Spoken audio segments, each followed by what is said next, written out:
Hello, 889 The Bridge. This is Gill MacDonald, and I'm joined with Dylan Shobe today to bring you a very special guest to the show, Mr. Dave Sims. While Dave needs no introduction to sports fans in our region, but for those of you who don't know, the Mariners play in the NFL or the MLB, I'll give you a little background. Dave is a beacon in broadcasting and an icon in Seattle as the lead broadcaster for the Mariners for 16 years. Many of you are still thinking about Dave's broadcast that went viral with Cal Raleigh's home run to get the Mariners into the playoffs this year for the first time in over 20 years. Dave's awards are too numerous to list entirely here, but a sampling is being named the Washington Sportscaster of the Year award in 2018, 2019, and 2020. Wow. Now I turn the mic over to Dave, but must say what a super cool honor it is for us to conduct this interview today. Fellas, good to be with you. How you been? Doing well. I mean, sad to see the Mariners lose, but you know what? We're super grateful to be talking to you and stay a Mariners fan forever, especially the spirit that was going on this year when they made the playoffs after the drought. It's just fun to be a senior in high school where it's my last year in high school. So it's fun to get that happen. We didn't have to live through the pain like some other Mariners fans have, but it's great to hear your voice in the off season and usually on my TV, but now on Zoom. So this is really awesome experience and pretty surreal. Pleasure. Good to visit with you. And I'm jealous because you're in high school and you got a radio show and a radio operation. I know a lot of guys in my peer group are like, boy, if we could turn back the hands of time and have that in high school. Holy mackerel. That's really good. And you guys are taking advantage of it. That's very smart. And we'd like to really gain the insight from you. I'm going to hop straight into it. So your resume, truly full of different work experiences and would take hours to give attention, like Gill said, to every job you've worked in media. But what I noticed while researching and looking into your history was that I know you as the voice of the Mariners, but you've also broadcasted Big East basketball games, have experience in NFL play-by-play for Sunday and Monday night primetime games for Westwood One. And with such a large amount of experience in broadcasting different sports, how has that experience, do you think, shaped you into the broadcaster you are today with the Mariners? Well, variety. I mean, it's just been amazing to experience so many different things and covering the NFL and being able to, do the NFL and Major League Baseball. And I also did the Knicks pregame show on radio for at least 3 to 5 years, something like that. So I've had a lot of experience. And experience is what it's all about. And you learn, and if people give you a little bit of room that you make a mistake or two, they don't crush you. It's a benefit from it. And then, when you continue to work and people get a chance to see and hear you, it's amazing how so many of the gigs that I've had, it's been, hey, I heard you on this. Can you come work with us? One of those kind of things. So I've been very fortunate. I know my folks would be very proud. I know my brother, I'm still with, still very much with me in Philly. We talk all the time, and I'm having a great run. Well, it's extraordinary to hear that from you, because I know Dylan and I, as high school aspiring sports broadcasters, we know we love playing fantasy football and joshing around about that and giving Dylan a hard time if I beat him in a certain week. But to be honest, that, like you're talking about, that range of jobs and that range of experience, especially when you're not comfortable in an area and people know you aren't, they're going to give you a little bit of slack, and it just really tests your true skill as a radio host. But my next question for you is going to touch on those different experiences you had in your radio broadcasting career. Like I said, we love broadcasting. On your level, it would be amazing. Can you tell us how you choose those broadcasting steps in your career and how you climb to get where you are now? Well, like I was saying before, I mean, you got to be like a duck to water. And a lot of times it's not like I say, hey, I want that job. I want that job. I want that job. Most of that stuff that has happened to me, it's like I said, it came to me because people had seen me. I mean, I can think of, let's see, when I did Temple University radio in 1990. And I did that for 3 years. And I was essentially paid peanuts. I was still working at WFAN at that time. I was doing middays with the great Eddie Coleman. And that first year, 1990, I do Temple football. Well, in February of 91, I was on ESPN. And then from ESPN, I'm trying to remember the chronology, but I wound up getting a job at the CBS flagship station here in New York. anchoring weekend and reporting during the week, which led to, and then somewhere in the mix there, I got the Westwood One thing. So it's, one step. You'd like to say that. I can't say that I programmed, hey, I'm going to do this, then I'm going to do this, this. I mean, like stuff happens. And it's like domino effect. Yeah, exactly. Yeah. So then you just react accordingly, and then you just keep on doing it. It's been a lot of fun. It's been a lot of diversity in the gigs. Mm-hmm. You talk about that networking experience and jumping from each job to job based off of what people have seen. I'm actually going to swing it to a question my dad had, and if let's say in a fun world, the Sonics do come back, would you want to hop ship and sort of jump and get into the NBA zone, or would that be something that you're not interested in? You would really like where you are with the Mariners? No, I'm pretty good with what I'm doing right now. 15 years ago, I'd have thought about doubling up, but I've done that double duty thing. I did, from 2007 to 14. I would go right into Mariners, and then right into the NFL, and then right into college football, college basketball, and then a little bit of a break, and then it'll be spring training. So I wasn't getting a whole lot of time off, and it's a little bit different now. I'm doing about 7 to 10 games FS1, Big East basketball. I live in New York City, so anything that's on I-95 or something I can take Amtrak to, or they can get a car service to get me to. It works out fine. I don't need to get on planes during the wintertime. Yeah. That's awesome to hear. I really appreciate and find it so impressive that you can sort of shift your focus to different sports and be able to cover the Mariners with such a resounding voice while you're also covering other sports, which I personally, like I said, I didn't know before. But going into the popular moments and all the great moments that you've seen, from the electrifying calls such as Cal Raleigh's walk-off drought killer to Philip Humber's perfect game against the Mariners in 2012, what do you really feel like, and what is it like to be a part of that history and know your voice is forever tied to those moments? Well, you don't think about it while it's happening. You just want to make sure you nail it and do the job, as it's, meet the requirements. And then to have, it's like hitting a home run. I mean, yeah, you're going to remember that. Yeah, I remember hit that home run off the guy hit a slider. It was a 2-2 pitch. I mean, you remember the circumstances, what it looked like and felt like. And the Umber perfect game was only seen in Seattle and Chicago until the last. Because you had to be at a neutral standpoint, right? Right. And then Felix throws his perfect game in August, and I was like geeked out of my mind about the 4th or 5th inning. And then I got, like, I thought I peaked, and then I found another gear, and then I found another gear.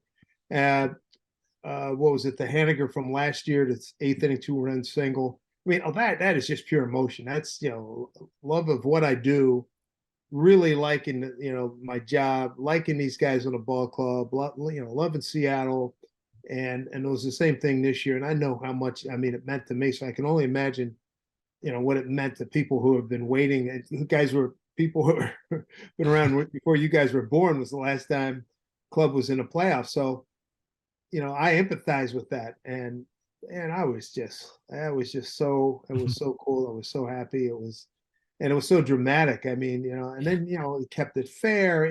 Everything was just great. So I remember it. I still hear from, I talked to a couple of people today. Oh, hey, dude, I love the call. And I've had Aaron Judge and a couple of guys during the season, Kevin Kiermaier, during this past season, come up, man, hey, I saw your Haniger call last year, and I use it to get myself pumped up sometimes. Yeah, so do I. Yeah, thanks a lot. Yeah. Wow, that's awesome. That's sweet. Did not know that. Do you ever, I don't know if you just answered that, but do you ever go back and watch those moments again and hear your voice in there? That was a question that just mainly for critique purposes. Oh, really? Okay. Yeah, I mean, hey, it was good, man. You go back and I don't want to make that mistake again, that kind of stuff. And it usually, I start to get a real baseball Jones, like right before Christmas. I was like, you start to get the itch. Time to play baseball. I think during the pandemic, I had to stay in Seattle till December because of residency requirements, whatever. But when I remember one of the things I did, I would go on YouTube and listen and find old games from the 50s and just listen for, styles, just the history of it. And how guys handled situations, and just, how the business has changed over the years. So, I love baseball, and I love hearing about it and talking about it. So, to be able to, to have that at your disposal is just phenomenal. Yeah, and just like baseball guys watch film to be like, what's this guy throwing? It's like radio people too have to see what I do wrong in that situation. What can I improve on? So I love hearing that aspect of the radio industry. You were touching on it, but you were saying you were going back to the 50s. I see you also have the Jackie Robinson hat on right now. It leads me to my next question is, what is Dave Sims's dream broadcasting game in baseball? Paint me a picture. What is the era of baseball? You can take it back. You can take it to recent times. Who do you want playing? What's the game dynamic? What would you love to call? I was just down at the Jackie Robinson Museum about 3 weeks ago. So I got this one and a black one. And Mr. Robinson means everything. So you're asking about like if I had like to put together a dream team and then go broadcast it? Or just the perfect situation. Tell me, like, is it 1950? Is it 1980? Do you want? It'd be interesting.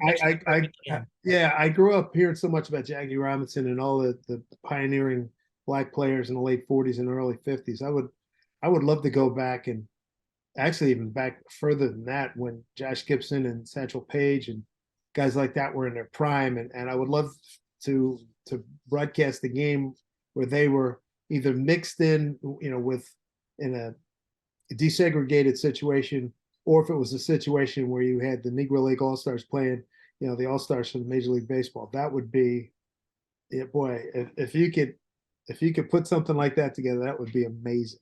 That'd be a fun one to broadcast. Yeah. That's a really interesting idea. I did not expect that from you. But baseball is changing, and it's not the same game it used to be in the 50s, especially next year. So you've been around the game a long time, and I know you have some good insight into the new rules coming into baseball. How do you think the game will be affected by the infield shift rule change, and is this a good step for baseball, in your opinion? I think I know guys are throwing everybody and their brother's throwing 99 or 103. Exactly. And, it's not easy to go and all of a sudden, slap the ball all around it. And when you've been taught, for the bulk, most of these guys in this generation have been taught, drive the ball, lift and separate, get it up and out.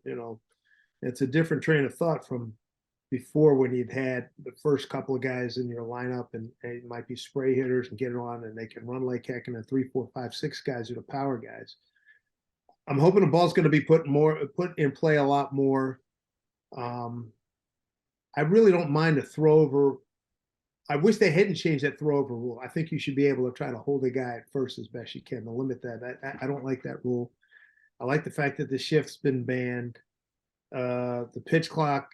I mean, the way the game has developed recently, it's one of those things where they brought it on themselves. So I don't really have a problem with that. And all the numbers that I've seen, they talk about taking 25 minutes to 30 minutes off of game time, which is fine. And a lot of guys, the younger guys who are coming up, or maybe in the last couple 3 years have been in minus, they're used to it. It's going to be the veteran guys who are going to have just the hellacious time adjusting on the mound. But DH, I like the DH in both leagues. It's the days when I grew up with Bob Gibson, Don Drysdale, guys like that, pitchers who could hit, they don't exist anymore.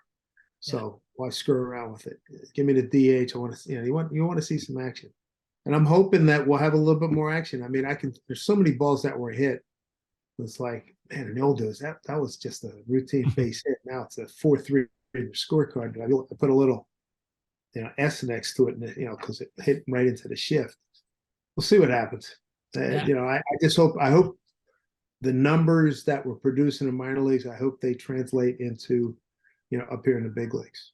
And it's a blend of making the game better, like you're saying, and for hitters to be able to get base hits instead of them being quick outs because of the shift, but also for appealing to other people who want that action in baseball, and the people that are like, oh, baseball's so boring, which obviously not true. We wouldn't be on this interview. Right. Yeah. So. I mean, but appealing to both and blending that dynamic. Yeah. Yeah. And the Cleveland Indians did such a great job. They didn't have much power, but they put the ball in play. They ran first and third aggressively. Had a great year. Tito wins manager of the year yesterday. Yeah. I mean, that if they can get a couple of guys with some pop in the middle of that order, that's going to be a heck of a ball club. And they can catch it. And they do a lot of good things. And the Mariners do a lot of good things too. The Mariners can catch it. And defense has been really good, and hit a lot of home runs. The batting average is not very good, but hopefully with Teoscar Hernandez being brought aboard, that's going to improve, and hopefully It'll be, I'd love to see another infielder come in that would get, established guy who can hit. I think the pitching's in good shape, bullpen's in good shape. So it's a lot to be excited about with the Mariners. It's going to be fun to see with that Hernandez addition. I'm going to end on a fun one for the viewers. I wanted to ask, who's your favorite former Mariner baseball player that you worked with? I don't want to put you on the spot by asking your current favorite player right now, because I know that'd be a hard one, but I wanted to hit you. Who's your favorite former Mariner that you've worked with? You mean on radio or TV? Radio, Anything. TV, interviewing, being around. Oh, well, Nelson Cruz is probably my favorite. I mean, just, talking to him on a regular basis, interviewing him, watching him play. I would say, in my time and the impact that he had in his time here, I would say Nelson Cruz, yeah. Was he just the personality was something special there? Or was it just his history of Mariner? Wonderful human being. Big heart, smart, was a basketball player, had thoughts of becoming a lawyer. He's done a great job taking care of his small town down in DR. When he, in his prime, in those years he had with us, after he used to kill us when he was with the Rangers, it was just an absolute joy covering those games. I remember that 7th inning 3-run homer against the A's in game 161. I want to say it was in the year 2016. I think it was 16. And, it tied it up 7-7 in the 7th, and we went on to lose the game, and I think it knocked us out of the playoffs. But that's one of the great moments, I've had in my career, calling that, and just his whole, just being around him, just good people. He was a really good person. Yeah. I really appreciate providing that insight that most fans like Dylan and I wouldn't get, but we really appreciate your time today. And I wanted to finish out giving you the floor to say, what are your next steps? What are you doing right now? Now it's the baseball off season. What are you doing right around this time of the year? Trying to catch up on my book reading, just relaxing. My first hoop game's not for a couple of weeks. So I'm just, catching my breath. I've gone on long walks in Central Park. I've caught up with some friends. I've seen my grandkids. So, that's what I've been doing. It's nice and, it's decompressing. I feel like, the plane is coming in for a landing, and it's like, it's sort of hovering, but it hadn't quite landed yet. I mean, today is the 16th. So I've been home about a little bit more than a month. So I should be totally cooled out by right before Christmas. Good. Well, I'm happy to hear that you're rebounding in the off season right now. And we really appreciate all the time that you've given us today. And this has been Mr. Dave Sims on 88.9 The Bridge. We're excited for the next year of Mariner baseball. It's looking like the team is really starting to round out with that Hernandez addition today. Thank you once again, Mr. Dave Sims, for joining us. Fellas, thanks a lot. Enjoy the visit. You guys be well. Keep up the good work. Awesome. We will. Thank you very much. You bet. All right. Take care.